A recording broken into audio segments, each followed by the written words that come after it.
Hi, I'm Molly with Design Loves Detail. I am sharing today some shelf styling tips. Be sure to subscribe below and hit the bell so you guys will be notified of my next post as well. Today I wanted to kind of focus on a little formula for how to get your shelves looking nice and zen, I would say, because a lot of times the stuff that ends up on our shelves is maybe stuff that we don't even love, but it just kind of makes its way there. And I do like eclectic things sometimes. However, when you kind of unify the items on your shelves, it can give your whole home a more zen feel, which is what I think a lot of us are after.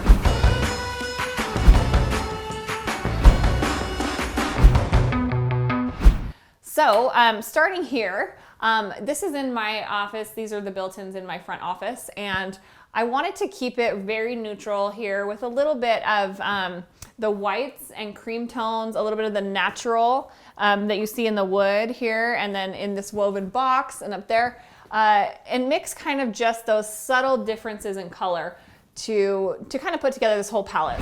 So the first step is going to be selecting kind of a color scheme that you want to work with. And don't feel like you have to run to the store and buy all new stuff. A lot of times you have items in your home.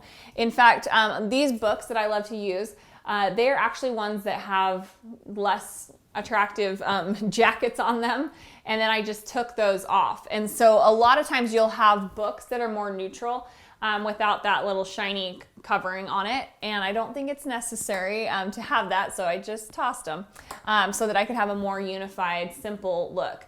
So after you've kind of picked your colors, here I'm using, like I mentioned, the white cream, a little bit of gray, and a little bit of the natural wood tones.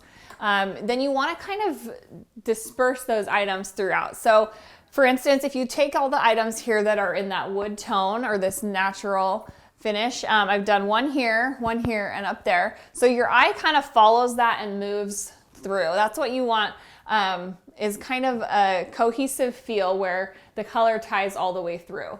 And then with the whites, you can see here's the bright white and the bright white and the bright white. Same thing, you kind of almost go for like a little bit of a zigzag pattern. It moves your eye through nicely. And then I brought in, this is actually like going to be kind of the focal point, will be like this color because it's different from the others. I did bring in a little bit of gray here and there, but this is going to be kind of the most different color. So pick something that you love. This is a pot I recently got, and I just love how it has that raw, natural concrete type feel to it. So it was a good focal point for this one. And then lastly, let's see, is kind of the cream tone, this bone box, and then they actually have a ball that's with that bone inlay as well.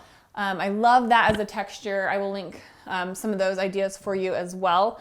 And then usually too, when you have this, this lower shelf is a little bit more space than the upper ones. So you can have a little bit larger items there. Sometimes it's really fun, like I did over here. We'll hop over to this side. So like I have here, I've got shelving on that side and then also here. A lot of times you guys may have the similar situation where you have 2 bookshelves or even sometimes 3, and you kind of want to keep some cohesive elements throughout. So that wood tone, that light wood tone that I used over there, I also brought here with this and then that pot up there so that the overall look still ties together as well.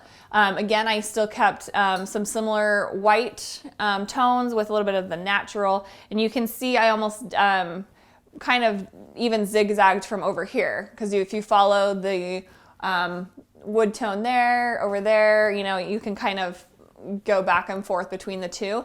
And then again with the white books, I love white books, and you can also find these at like thrift stores or sometimes in the Walmart clearance book section. You know, just peek what is underneath those jackets, and you can sometimes find some really good ones. And I will also repeat books. Like if I find a really good deal on one, I'll get multiple of the same because it looks really good on the shelf. And again, you can use stuff you already have. You may already have some books that are neutrals, and that is great. I love to bring in natural elements. Like I brought just this stone, using it as a bookend. You can also bring really any item to use as a bookend.